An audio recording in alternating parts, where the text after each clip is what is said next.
नमस्कार मु विमला पल्लाई आपण माननकु दीपुर दीपावली चैनल को स्वागत। ईश्वरंक सृष्टि बड़ विचित्र। सृष्टि रे प्रत्येक द्रव्य बा पदार्थ संसारर कल्याण पाई उपयोगी होइथाय। सेथि मध्यरु वृक्ष और तार पत्र अन्यतम। छोट पत्रटीए हेले मध्य निजर अंतिम समय पर्यंत समाज कल्याण रे लागिथाय। सही परिप्रेक्षी रे मु एक क्षुद्र कविता सुनिबाकू जाउअछि। कविताटीर शीर्षक मु पत्रटी। संसार वृक्षरे पत्रटी मुही पवन रे दोली खेलु थाए। दुख सुख किए काहुंबा बुझिब अदिन रे केबे झड़ी जाए। पत्रटी मु पत्रटी।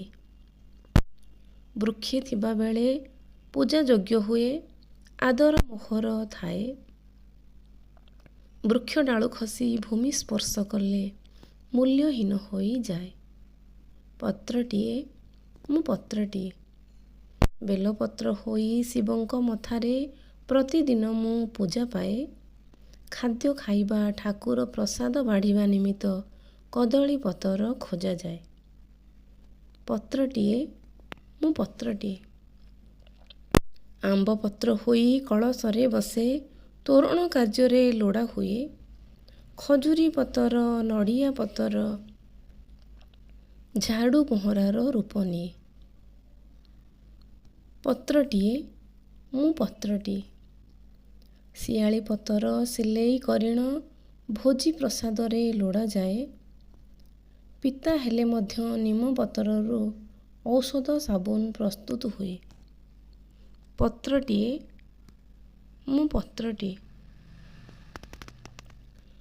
गछरु खसिले आदर मिलेना हतादरे बुलू थाए।